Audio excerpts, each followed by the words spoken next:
Because for the street guys know what I'm talking about. There's no puzzle. I mean, if you get a guy that constantly getting in trouble and never gonna come to prison, that's because he's an informant, he's a rat, a snitch. Word on the street is that something serious went down behind bars. Footage allegedly showing Suge Knight injured in prison has surfaced online, and it spread fast. According to multiple reports, the incident happened while Knight was incarcerated and shortly after he had begun speaking publicly about long-standing industry controversies. Some believe those revelations may have made him a target, though none of that has been officially confirmed. What made this situation explode was the leaked material itself. The footage triggered immediate speculation, not just about an alleged attack, but about what may have happened before and after. Suge Knight is currently serving a 28-year sentence related to a 2015 fatal hit-and-run case. He has been held at R.J. Donovan Correctional Facility in San Diego. Reports claim that in June 2025, Knight suffered serious injuries during an alleged prison incident. Sources describe stabbing and physical assault, resulting in facial trauma and cracked ribs, though prison officials have not released full details. What really caught attention, however, was Knight's appearance in the leaked footage. He looked noticeably thinner and visibly unwell. Almost immediately, rumors began circulating online, suggesting severe health issues. Some commentators went further, publicly speculating that Knight might be battling HIV and had allegedly been denied access to medication. These claims spread quickly and dangerously. Take a look at my whole medical file. Attorney has it. And if I had a sexual disease or AIDS or anything else, what they're trying to say, they can open my whole file up and see I don't have a disease. Despite having no medical confirmation, Knight did not stay silent. In a recorded jail interview, he directly addressed the rumors and denied the claims about HIV, stating clearly that the narrative being pushed online was false. He emphasized that misinformation was being weaponized against him while he had limited ability to respond. Other reactions focused on a different detail. Viewers noted that Knight appeared to have impaired vision, with some suggesting he may have lost partial or full eyesight while incarcerated. Again, none of these claims have been officially verified, but the most disturbing questions go beyond his health. Following the alleged incident, reports began surfacing about missing security logs, deleted phone records, and a suspicious 8-minute gap during which prison cameras reportedly went offline. That window, according to sources analyzing the leak, is where the most critical events may have occurred. Before breaking down the footage itself, it's important to understand who Suge Knight is and why his situation carries so much weight. Knight is not just another inmate. For decades, he stood at the center of some of hip-hop's most dangerous power struggles. As the force behind Death Row Records, he helped shape West Coast rap and played a key role in launching the careers of major artists. His influence extended beyond music into street politics, alliances, and long-running feuds. Over the years, Knight was repeatedly accused of using intimidation, violence, and alleged gang connections to maintain control, claims that have followed him throughout his rise and fall. That history matters, because when someone with that many enemies ends up injured behind bars and key records allegedly disappear, it raises one unavoidable question. Was this just another prison incident? Or was someone trying to make sure Suge Knight never talks again? What allegedly happened that night sounds less like a routine prison incident and more like a carefully planned operation. According to descriptions tied to the viral footage, the location itself stands. Number one was Clyde Davis. And you gotta understand one thing. If Death Row, when I started Death Row, you gotta remember one thing. I didn't have no co-founder, nobody else. I started that company on my own and grabbed Dr. Dre. At the end of the day, it was like this. When you have, the Universal is one big company. Doug Morris is the man. Out. The incident reportedly occurred in R.J. Donovan Correctional Facility inside C Block Unit 5, an area typically reserved for high-profile inmates under protective custody. In theory, that setting should have reduced risk. In reality, it didn't matter. Sources analyzing the leaked material claim this was not random prison violence. What's described resembles a coordinated ambush. The attacker allegedly approached with a covered face and gloved hands, leaving no clear identification behind. details that suggest preparation rather than impulse. Reports claim Suge Knight was stabbed and beaten, suffering serious injuries including facial wounds, cracked ribs, and visible blood at the scene. None of these details have been fully confirmed by prison authorities, but they align across multiple independent accounts tied to the leak. That raises the obvious question: why would anyone go to that level? One explanation surfaced after comments made by Reggie Wright Jr., who alleged that Knight became a target after making sensitive statements related to Tupac Shakur's final moments. Those claims remain unverified, but they fueled speculation that Knight may have crossed a line someone didn't want crossed. Yet, the most disturbing element of this story may not be the violence itself, but what allegedly happened afterward. According to footage breakdowns and secondary sources, prison security cameras reportedly showed static between 10:38 p.m. and 10:46 p.m. Officials have not publicly confirmed the cause, but analysts argue the timing is difficult to dismiss. During that same window, reports claim Knight's cell door remained unlocked for approximately 2.5 minutes, significantly longer than standard procedures allow. Witnesses allegedly heard physical struggle sounds, including heavy breathing and impacts. Following the incident, there were claims of missing security logs and deleted phone records. Again, none of this has been officially acknowledged, but the pattern described by those reviewing the leak suggests more than simple negligence. What further intensified suspicion was the silence. Despite detailed accounts circulating online and footage drawing millions of views, mainstream media coverage remained minimal. Some argue this absence reflects the difficulty of verification. Others believe it points to pressure, legal risk, or institutional discomfort with the implications. As this investigation continues, the focus isn't just on what happened that night in June, but why it happened at all. Who stood to benefit if Suge Knight was silenced? What information had he been sharing? And why does this story seem to stop short of official scrutiny? If the footage is authentic, it may represent— All due respect to Puffy, you gotta realize one thing. He didn't start off like that. I'm quite sure somebody taught him that, and that's more deep in the industry. You guys who got involved with a lot of people who were their mentors, instead of having a guy to mentor your own father, they was having these guys they mentor. And when that happens in the industry, it was done to them, they do to the next. The first visible crack in a much larger wall, one that has protected secrets spanning both the prison system and the music industry for decades. To understand why someone might want Suge Knight silenced, you have to look at what he's been saying from behind bars and who those statements implicate. For years, powerful figures in the music industry have relied on silence. Knight, however, has been doing the opposite. Since launching his prison-based podcast in October 2023, Knight has used recorded calls to challenge long-standing narratives about how the industry actually operates.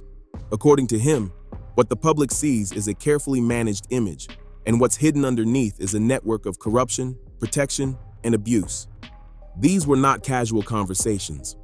Through multiple episodes of his podcast, Knight has made a series of serious allegations against prominent industry figures. He has repeatedly framed them as first-hand observations and insider knowledge, not proven facts, but the claims themselves are explosive. In early episodes, Knight accused internationally known artists and executives of involvement in criminal behavior.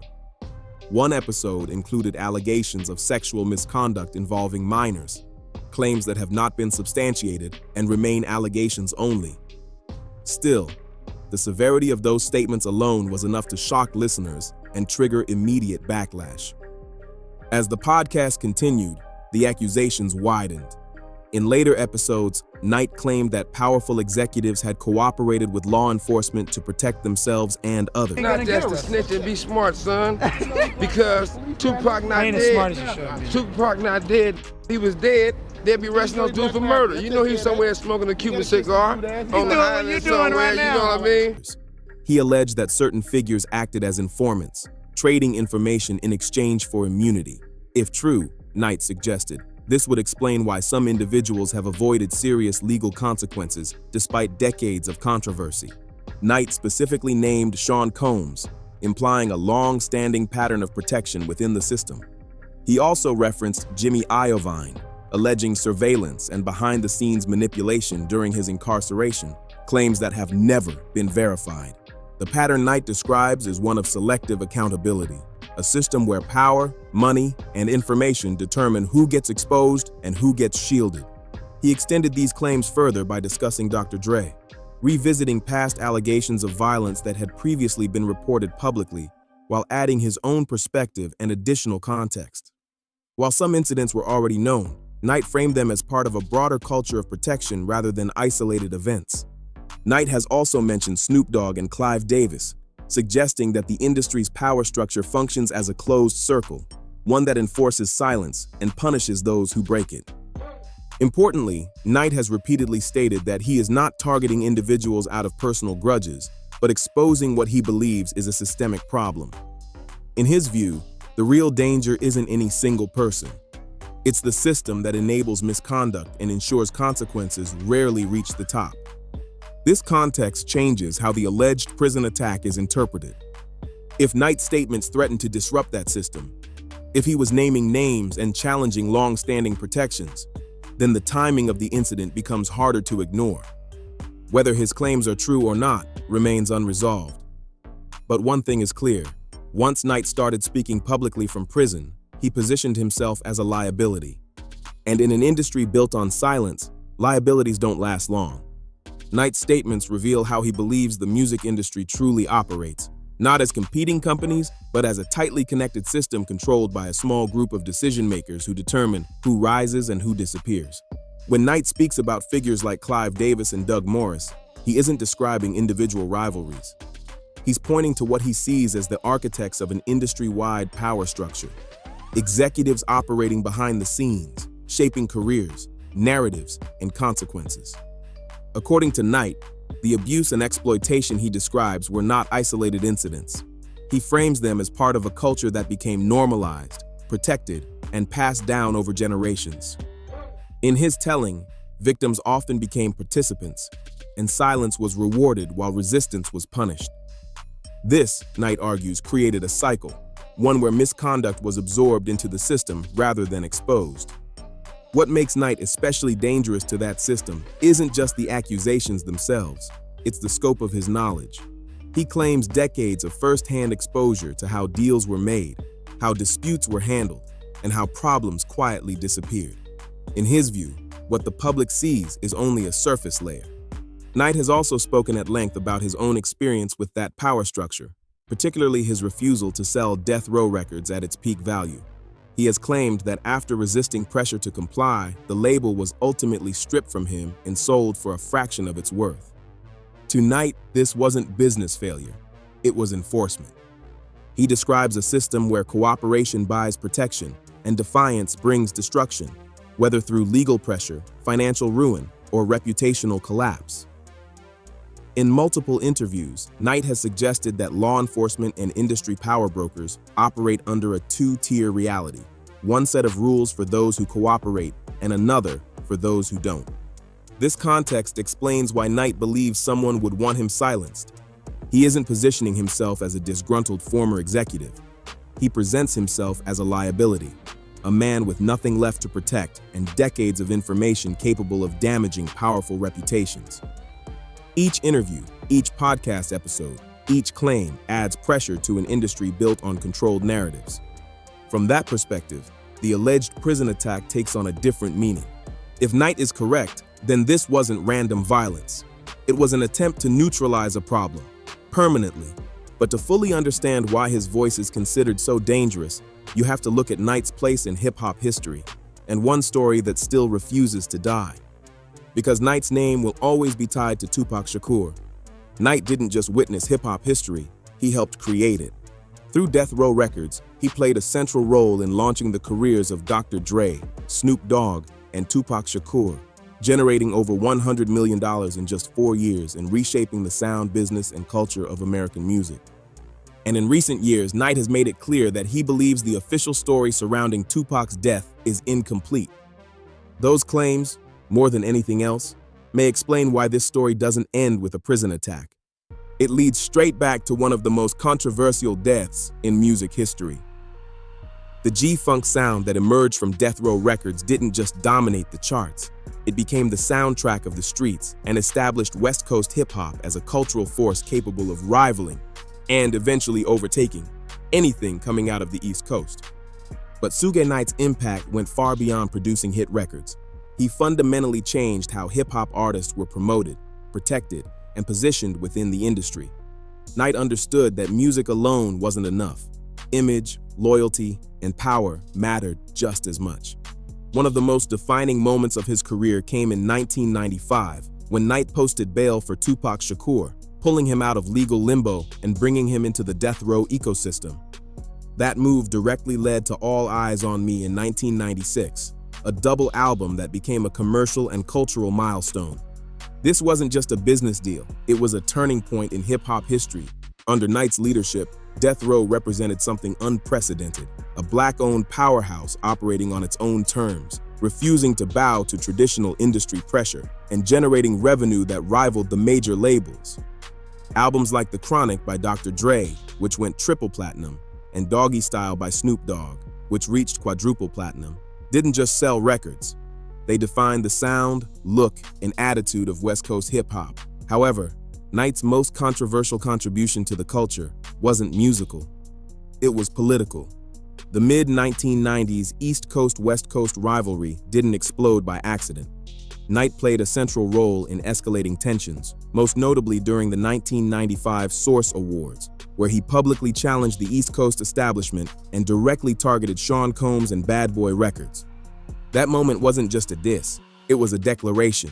What followed wasn't simply competition between artists, it became a struggle for control over hip-hop's future. Death Row's aggressive, unapologetic approach clashed directly with the polished, commercially oriented East Coast model dominating the industry at the time. The result was legendary music, but also irreversible damage. The rivalry fueled division, heightened paranoia, and created an atmosphere where conflict spilled beyond records and into real life. The culture was forced to choose sides, and the consequences would prove fatal. That history matters now more than ever, because the alleged prison attack on Suge Knight and the claims of a coordinated cover-up take on a far more serious meaning when placed against his recent statements about Tupac Shakur's death. Statements that challenge long-standing narratives. Statements that threaten to reopen one of hip-hop's most enduring mysteries. And statements that, if true, could change how that era and its tragedies are remembered forever. Suge Knight's proximity to Tupac Shakur during the 1996 shooting in Las Vegas makes him more than just a witness. By his own account, he may be one of the last people alive with direct, first-hand knowledge of what really happened that night. For decades, Knight largely avoided speaking in detail about Tupac's murder. But in recent prison interviews, that silence has broken, and the claims he's made since then have reignited controversy surrounding one of hip-hop's most unresolved tragedies. Knight has framed his statements carefully as his version of events, not established fact. Still, the implications are serious. Among his most controversial claims are those involving Tupac's mother, Afeni Shakur. Knight has alleged that after the shooting, Afeni honored her son's wishes regarding life support, instructing doctors not to take extraordinary measures if his condition deteriorated.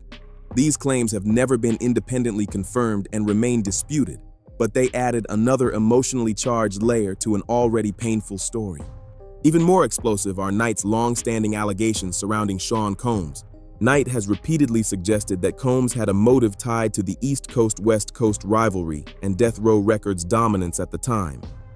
He has referenced past law enforcement interviews and court-related discussions where third parties allegedly claimed that money was offered to resolve conflicts involving Knight and Tupac. These claims have been denied by those named and have never resulted in charges.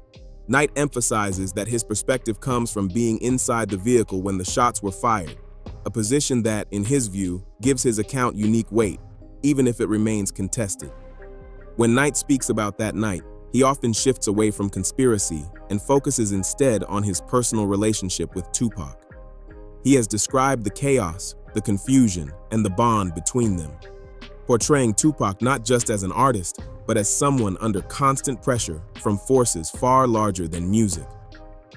That bond is what Knight argues makes his current statements so dangerous. According to Knight, Tupac was becoming increasingly vocal, increasingly defiant, and increasingly difficult to control. In his telling, that made him a liability to powerful interests who preferred silence over disruption. Knight has also expanded his claims beyond Tupac. In recent prison interviews, he made controversial remarks about the death of Eazy-E, implying that the official narrative surrounding that case may not tell the full story. He stopped short of making direct accusations, but suggested that he possesses information that has never been publicly addressed. Those comments alone sent shockwaves through the hip-hop community. Taken together, these statements represent more than shock value. They signal a decision by Knight to speak openly about events that have remained buried for decades, despite the personal risk involved. At this stage, Knight appears to understand that speaking out makes him a target. And yet, according to his own words, silence is no longer an option. What Suge Knight's recent actions ultimately demonstrate is his belief that truth matters more than personal safety. Viewed through that lens, the alleged prison attack and the claims of a coordinated cover-up take on a far darker meaning. According to Knight, the same forces he believes were responsible for violence in the 1990s never disappeared. They adapted, and, in his view, they are still willing to use intimidation, silence, and institutional influence to protect what they don't want exposed. Knight's continued defiance, despite alleged threats to his life, reflects a man who no longer believes the system is capable of delivering justice. When asked about cooperating or testifying following the recent arrest of Dwayne Keith Davis, Knight made his position clear. He does not trust a legal process he believes has been compromised for decades. To Knight, participation would mean legitimizing a system he claims has consistently protected powerful figures while sacrificing expendable ones. His refusal, controversial as it is, signals his commitment to a different kind of truth-telling, one that exists outside official narratives and controlled investigations. But perhaps the most shocking moment came when Knight hinted at a claim that challenges everything the public thinks it knows about Tupac Shakur's death. Without fully laying it out, Knight suggested a version of events so radical that, if true, it would rewrite hip-hop history. Whether you believe him or not, the fact that he is willing to make such statements while facing potential retaliation underscores how far he is willing to go. The broader implications of Knight's revelations extend far beyond hip-hop. What he describes is a system of power that operates through fear, protection, and selective accountability, a shadow structure that influences not just entertainment, but culture itself. In Knight's telling, cooperation buys immunity, silence buys survival, and exposure comes at a cost. That's why the viral footage matters. For the first time, violence connected to this alleged shadow system wasn't just whispered about. It was recorded, shared, and amplified. Despite attempts to control the narrative, videos related to the prison incident spread rapidly across social media, drawing massive engagement and public scrutiny. That reaction alone suggests something has changed. The traditional gatekeepers no longer fully control the flow of information. Once footage reaches the public, it takes on a life of its own. And that may be the one thing even powerful institutions can't suppress. Suge Knight's impact on hip-hop can't be measured only by album sales or chart positions. His legacy is cultural.